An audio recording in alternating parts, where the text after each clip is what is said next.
joining Not a Great Whisperer podcast, where we interview ordinary people living extraordinary lives.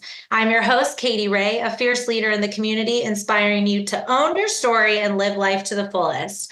Can we please welcome Chelsey Goodan? Yeah. Now, how many times has how do you want to pronounce your last name? I want to be like Goodan or you got it. Goodan. It's good. I know, but like sometimes it's just like, I love that your last name's good.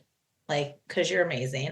So it's just kind of perfection. So Chelsey, who are you? If I met you on the street, who are you? I am an author of the book Underestimated, The Wisdom and Power of Teenage Girls. I am a speaker. There's so many different things I do. I'm very much an advocate for gender justice and for many nonprofits. There's the list is endless. So what fuels you? I would say people connecting to their authenticity, which gives them power, which ignites their voice, which helps them feel brave and speak up in this world. I would say, empowerment is the bigger word, but there's so many details within that. Underestimated, I feel like, was a game changer for me, but not only as a parent, but as just a woman. And it kind of brought out my teenage girl of, when I didn't use my voice or I wasn't asked my opinion or my body when I was developing at an early age. And, like when you talk about, you probably don't bring this up in a lot of interviews, but when you talk about your cleavage being like a conversation for everyone, you're like, what? Yeah. But it's so true.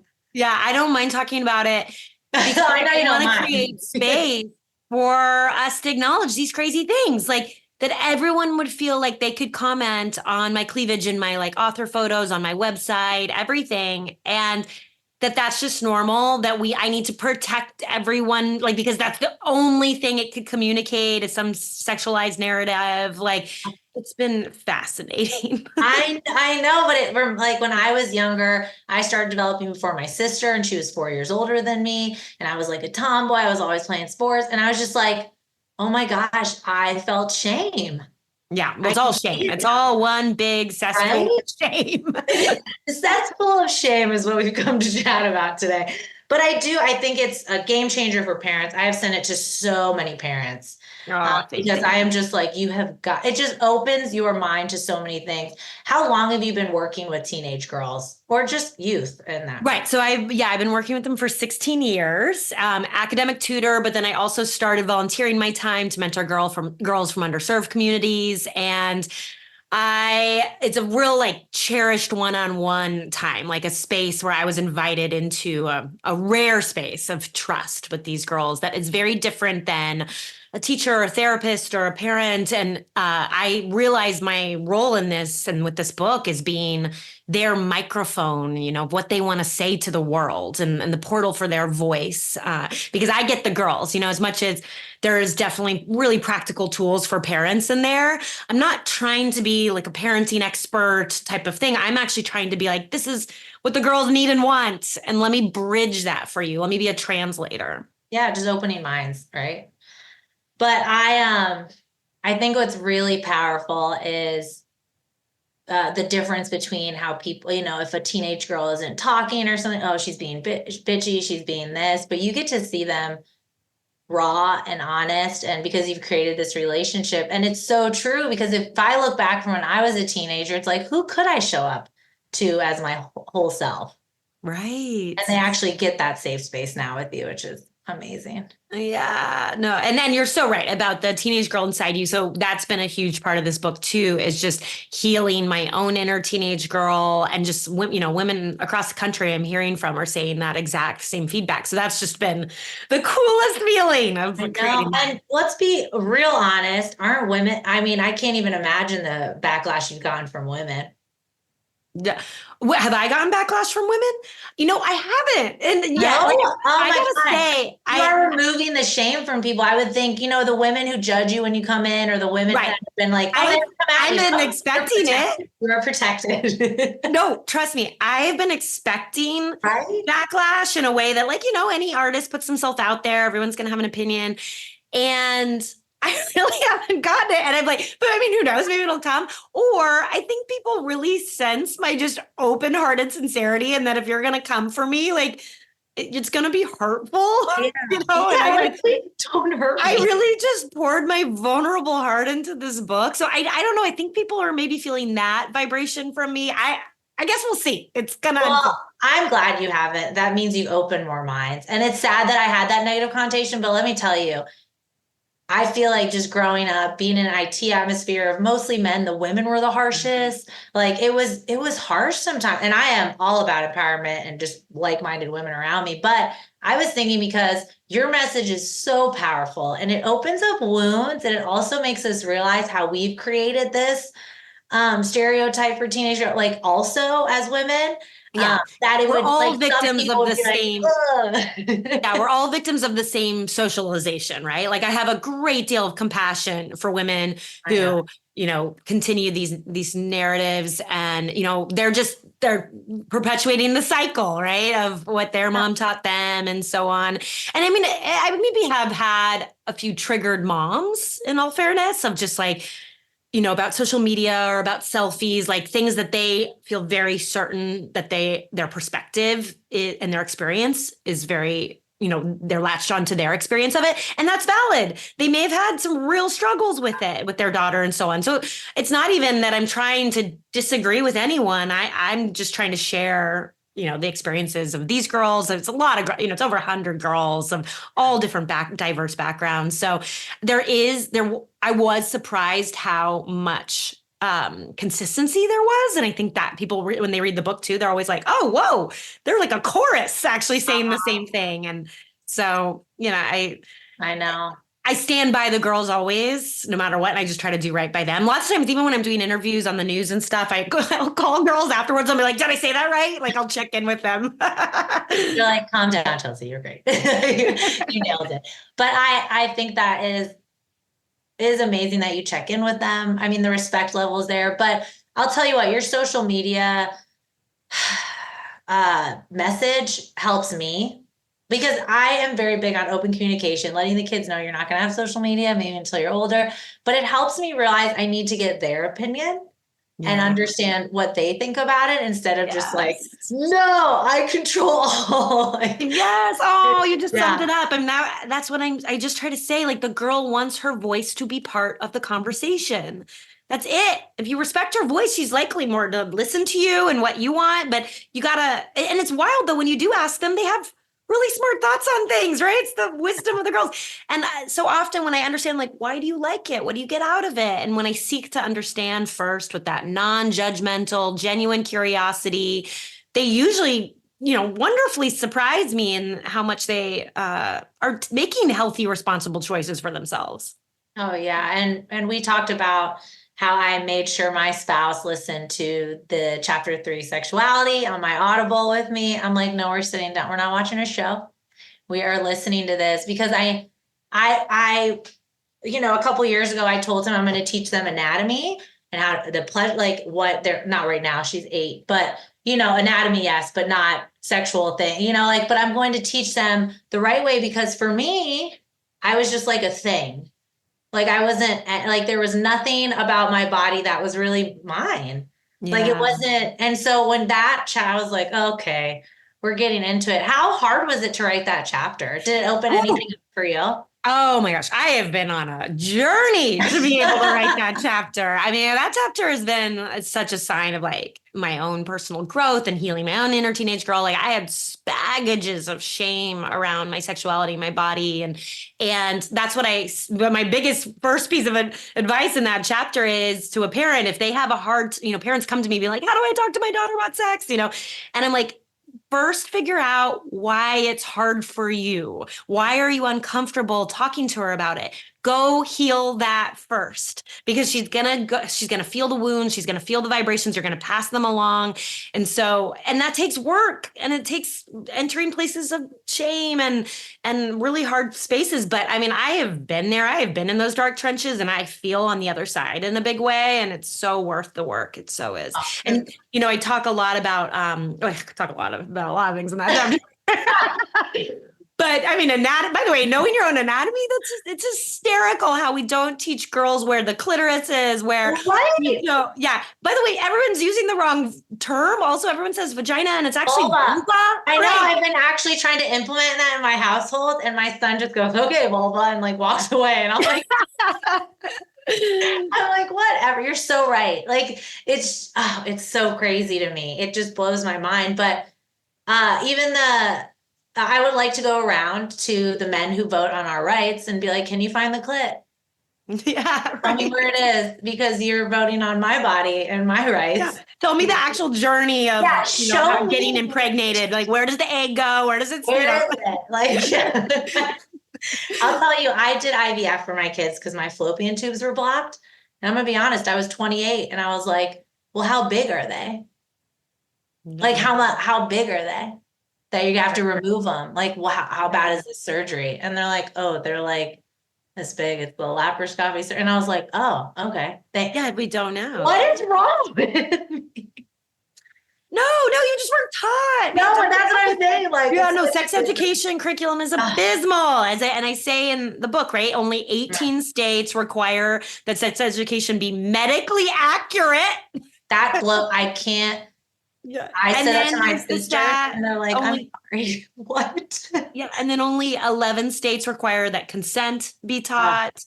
I mean, it's bad out there in terms of sex education curriculum. And I will say that when I do workshops with girls, I do this one in particular with a lot of different girls that I present them 32 women's issues and like find out what they want to learn more about. And I would say in the last 6 months when I've done this workshop, they are all saying sex education. Like they are asking for it so deeply. And I mean, stories that are like girls like my friend, the teen pregnancy, and she just didn't know, like really intense stories like that. And then just, the amount of shame of girls just not feeling like they can do anything right. They're slut shamed or they're purity culture, or there's no space for them to explore this identity that feels healthy for them. Yeah. And I mean, I love that you have the space for them, right? Yeah. We kind of put our heads down and kind of rolled with it when we were younger. Well, this is awesome. So when you started writing this book, what did you say to yourself was your ultimate goal that kind of kept you going, even on like your hard days writing it? Honestly, it would always come back to the girls. Like if I felt blocked or if I felt tired or whatever, I would honestly just call up a girl and be like, what do you think about this? And I just get kind of re-inspired because she was so excited that her voice was going to be heard. Like they were just my fan base, but team along the way. They were super involved in writing the book, whether it's editing or deciding on the chapter titles or, quoting them. And to feel like they could make a difference and that I was going to help that. I mean, that fueled me the entire way. I mean, so you've been doing this for, you said 16 years? Yeah. So the girls that you started working with 16 years ago, where are they now? Yeah, I know. And it's been so fun. So cool. One of them and also, how old were you when you started? Like, were you? I know. I look so young. I'm not. I know. I look so young.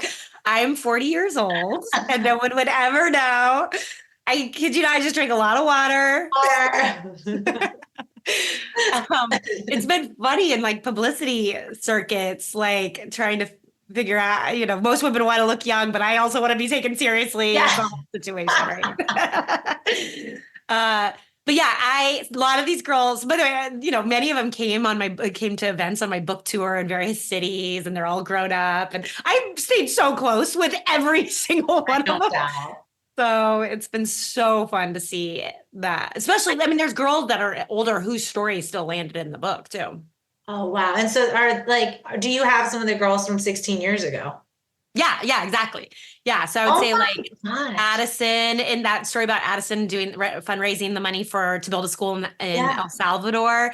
And that was actually one of the stories, because I use pseudonyms and stuff. Yeah. That was one of the stories she truly signed off on. And she's older than 18 now, because I didn't want to change the nonprofit name and I didn't want to hide it so much. So I wanted to have its full glory. So that's really awesome. I think it's a perfect example of just continuing to do the work to impact one person's life, and then it kind of does the ripple effect. That's how I try to say, like, when I do a workshop or something, it's like whoever shows up is meant to be here, keep moving, and you're a perfect example of that.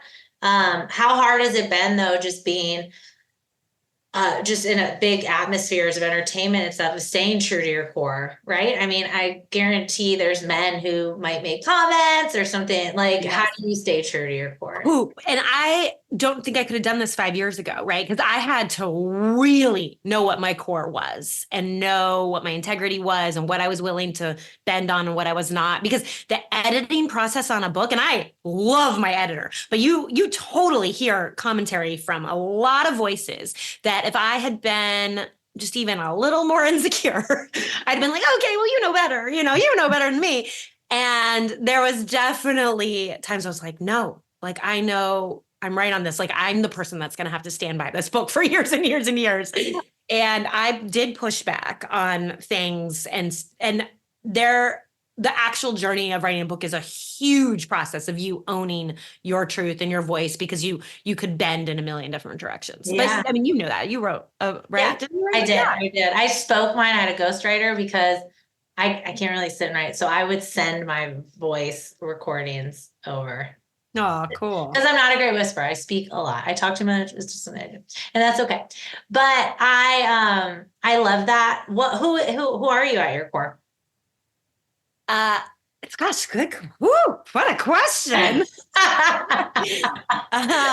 am I? You're like, I have time to work on this. You're like, this is the season. No, it's good. I love these questions. Okay, who am I at my core? I am like, I really try to attune to a vibration of love. And I'm gonna kind of get woo-woo in this because that's fine. Do it. Yeah. And be of service to like serve the greatest good, which is all about basically whatever can create more love, whatever can create people to feel liberated and free and powerful in a way that's authentic to them. And so I try to be in service of that good in whatever my choices might be, right? So I run my choices by that all the time, because with the book blowing up, I'm being pulled in a million different directions, getting offered tons of opportunities, right? So I'm having to say a lot of no's, a lot of yeses, and figure out every choice has to be run by that core. Good. I told you the name good's going to come up again. Yeah. Right when I was like, wow, this is perfection. I think one of the really amazing parts was your dad in the book. Yeah. I have a very close relationship with my dad. And it was just so, and I think it was the choice chapter. Yeah. About your dad saying, I don't know, ask her. Yes. And I made sure my spouse listened to that too. I mean, my dad had one boy and three very strong girls. So he just made sure to just bring that loving male, like into our life. But I just love that. How amazing is this to be able to share with your dad? Oh, it's been so incredible. And I'll say too that I think that dads are really loving the book because I do have a really healthy masculinity in my life. And I feel like that energy shows up in the book where there's definitely a, feminist gender justice vibe to this book that a lot of men are like, you're just hate men. And that's not at all what this is. And I think people can feel how much I invite men into this conversation without judgment and without indicting them. And being on the board of the nonprofit, A Call to Men, I'm all about men being a part of this cause of ending gender-based violence, discrimination, harassment. They are the solution, actually. I mean, if women could have ended violence against them by now, we would have done it. We can't. We need to be in partnership with men. And I believe men really, do want to do the right thing. And we haven't invited them in a way that they understand their voice in it too. So creating space for that. I've also found that the women that I interact in this who bring it up have really great fathers. Like there is a pattern where we were like built for this work in that we did experience what it was like to have an amazing supportive dad. And unfortunately, I'm learning how rare it can be and how fortunate I was and you were. Yeah. And in that, I want to honor that privilege by creating more of it, right? And showing the hope of it and what it can look like and model it. So certainly in the book, I model it with my dad. I mean, my dad's been a little like, wait, really? Everyone loves these stories? Like, It's so cute. but he's like the type, I mean, he like flew out to LA for my book launch. Like he is a show up for me, dad, every turn. That. And you're right. That is like a privilege to a lot of people, and just showing up. And I love showing people, the men doing the work in the space of just being better humans, asking for support. Just those two simple things could be game changing for a man. And it's hard. I have a spouse who actually grew up in very machismo culture. In Miami, it's sports and everything like that. And he really had to undo a lot when he went through a lot of recovery and stuff, because it's a lot of men. Yes, they and I call them men. They call it the man box, right? It's so constrictive. I mean, it's men are taught so young these narratives. Don't be weak. Don't cry. All of the stuff. Yeah, and I do go back to amazing for parents, but amazing for anyone it underestimated is. It just because when you show up, even strangers judging teenage girls right away. Oh, they don't care about anything. They're so rude. They're not taught. No, it's just everything they're carrying. So what's probably one of the best moments you've had since you launched the book? Oh God, it's been such a dream. I've lived a miraculous book situation, whether it was like book dream. I'm not sure. Yeah, I mean, Oprah's book club endorsed the book. I'm not like an official pick because they're picking fictions, but they endorsed it on social media in a big way. That was huge. And then being on Hoda and Jenna on the Today Show, like those types of things, like are quite exciting. But hands down, the best part of this book journey has been getting messages and DMs from women across the country saying how they had cried, how they have a better relationship with their daughter. I mean, there is nothing better than feeling the impact of the book. Of course. And what about your hard days? Like, what helps you? Is it a podcast? Is it a song? Is it just reminders? Is it meditating? Like, what do you? Yeah, because I have a vulnerability hangover a lot, right? Because there's a lot of putting myself out there, ready for the judgment, right? Like that you were talking about that I've just been waiting for. And you can create fake narratives in your head about people judging you at any given moment, right? And I have had to really have discipline in my own brain, my own self-doubt brain that I talk about in the self-doubt chapter, like this voice that comes in. Yeah. And so much discipline in creating environments where I'm like, okay, I make an active choice not to listen to that. Instead, I'm going to choose this narrative, and I'm going to spend my time, whether it could be meditating, it could be, I have a hot tub that I sit in, and it's just like, I zone out, or I feel my feelings, or I think creatively, or I really try to create space that centers back to my core, so that my energy doesn't get tugged in destructive thought patterns. Well, I think it's important too to share that, because you're real and you're human.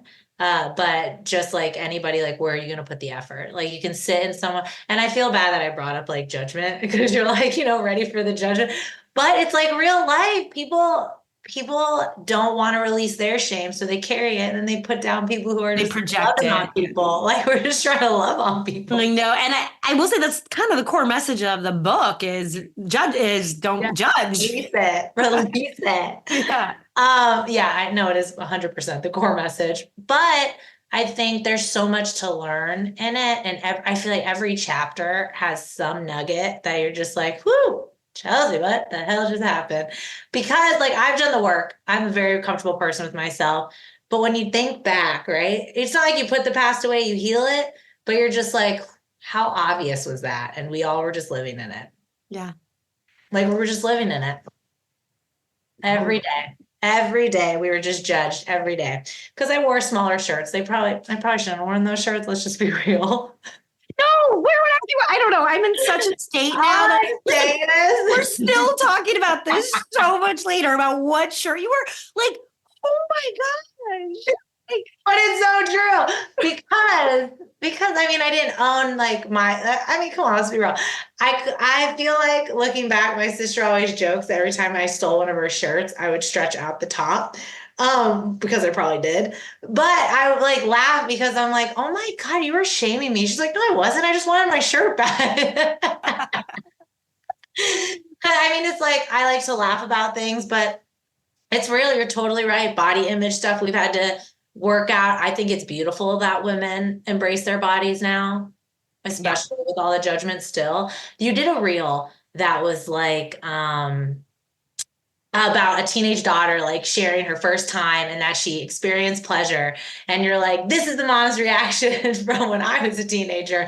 And this is the mom, it was the same reaction. And you're really right.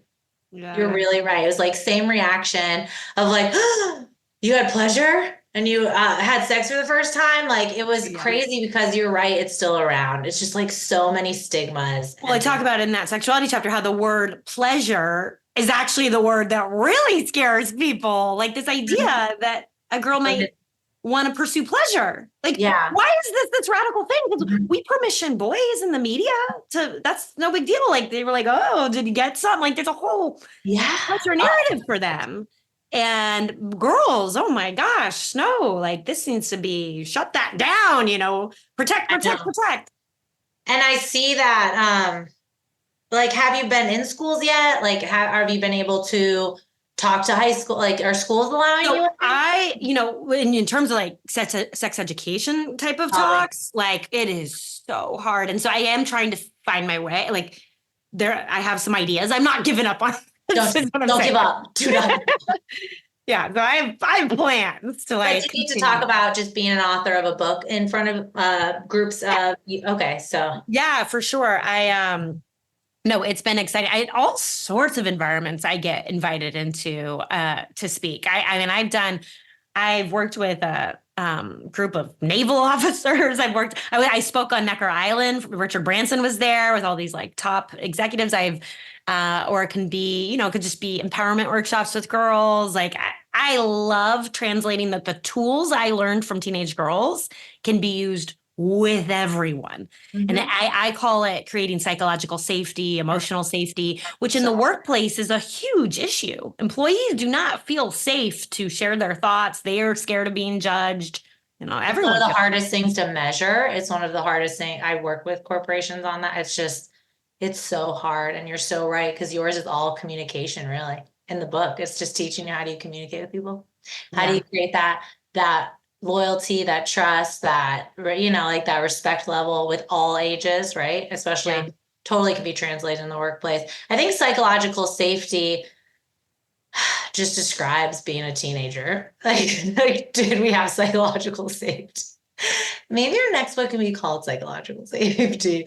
Are you working on a new one? I know you can't share it if you are. But I am, and I can't share it. I know. I just wanted to know if like you're in the like writing is in your future as well, like to continue. Yeah, I feel that's been a really cool thing from this experience is seeing how much people love my writing. and because I am a very quirky voice, like it's not a boring beat you over the head parenting book or something like that. I definitely infuse the writing with personality and so I like the actual writing has been a joy too. Awesome. And do you feel like other than the girls being like your favorite audience, who else has been like one of your favorite audiences where people are being engaged in feedback and you're just kind of getting so many questions and open-minded? Well, so many women who don't have children. I love that. Like, I love that they are healing their inner teenage girl. And that the book speaks to them. I mean, I'm so happy that this book speaks to them. And then men and dads like that honestly, I have like child-free gay men who've loved the book. Like, of course, it's been a real delight seeing how it hits for people. I think it's powerful. And so all the work that you've done over, like the last, you said 5 years ago, you would not have been as strong-willed and said no to certain things. Like, how proud of you are you of yourself? And what's your next big thing in your mind? What do you want to do? You're amazing. It's so interesting how little space we create to just say, I'm proud of myself. And I talk about that in the book, how girls are just so scared of like looking like they have an ego or arrogant or being cocky. And then what happens instead is we make ourselves small and overreact to it. Right.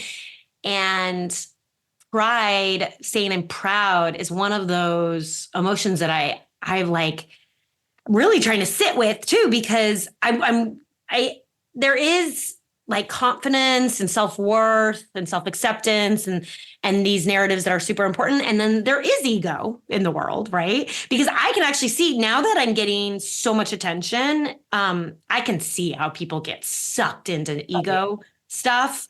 I mean, the amount I have to be like, oh, whoa, Chelsey, I actually get now what ego is, like the whole like girls making themselves small. That's not ego. Even when the girls in the book says like, hey, women having too big egos, it's like, that's not an epidemic. That's not, girls are, women are making themselves small. And she's right. And now being in like a much more public profile attention space, I'm having to be really attuned to like, okay, wait, does that serve the greatest good? Or does that serve, an ego narrative? So anyway, that's a very long answer to say, am I proud of myself? I am. I'm really proud of myself in how hard I've worked. I mean, I've been at this a really long time. Like I have been in service to nonprofits for a very long time, organizing fundraisers and doing the actual volunteer work on the ground of organizing. So I think my community is so happy that this is happening for me because they know I've put in the work and where my heart is. And so I think that makes me feel better about it all kind of exploding and paying off right now. But everyone has inherent value. You don't have to have done a million good things in order to be rewarded with a good thing. But that's kind of my own journey where I'm at with it. Yeah. And so the short answer is hell yes, you're proud of yourself. The answer too long. No, I love that though. You gave me like a visual because first of all, I'll be voting for you for president. The ego piece is like, you see it and you're like, whoo, I could get super into this right now, but that is not me at my core. So I'm going to take a step back. But you have to be self-aware. And so I'll be voting for you for president. I'm very excited for that. I just think you're so right and I think it's important for people to see that it's not one or the other. Like you are tempted every day to not stay true to the message or the lives you want to change and stuff and kind of just go all in. But you are still on your path and you're doing it. I mean, patience is a great thing to learn too. That when you stay true to your core and you take step by step, but it can happen overnight. You can still stay true to this was like the 2 months exponential curve blow up, but it was like decades of work, right? And so yeah. And I will say too, even and money too can be very corrupting in this kind of space. And not that I'm against money. No, of course not. You have to. Like a woman can get paid. It's not that how I spend my time, right? Like a lot of women's empowerment nonprofits want to meet with me right now, which I love. And I'm like, of course. And we want to do events and stuff. And so I'm trying to really figure out the paid space, the nonprofit space. There's so many choices that I need to be running by my core of like what serves this greatest good. Yeah. And you can't feel bad when you're getting paid for something because you are bringing value, and that's like a mental thing you probably have to go through because you've done things. I've done for free for so long. And you're like, wait, you're paying me? Okay. This is good. But it is. And that's hard. That's another work you have to do from when we were, it just purpose work should only be non-paid or, it's like, no, like I also have to feed myself. Like I also have to take care of myself. So you're just doing the work every day. You're killing it. What is one of you could be a quote from your book. What's one of your favorite quotes from your book? Oh gosh, there's so many. There is. It's hard. Again, I'm not good with one thing. I usually give at least 3, so I'm totally cool if you give me 3. But I have it. Yes, wait, I have it here. Worrying. One that I say to myself a lot is worrying is perceived control. And because again, we're talking about that kind of discipline in my mind, I could spiral into worrying thoughts that aren't real and haven't played out yet or any, and I could give energy to that thinking that if I just think of every scenario, I'll control this and it'll work out well. And I have just learned what a waste of time that is. And so that again, back to that mental discipline, like I say that one to myself all the time. Hey, you did it. You picked one. I'm so proud of you. You did it. You're like, one, what? But you're right. And I am so grateful for you doing the work with the youth. I think they deserve more. They get some Chelsey in their life. Wow. I mean, to have the book and have the girls be a part of it, what a cool experience for them. To know that their story matters, that there's people supporting them, that people are cheering. I mean, what a cool experience. I wish I had Chelsey when I was 16. Do you know what I mean? Like, I'm just like, oh, where's my, but I have her now at 38, so I feel real good.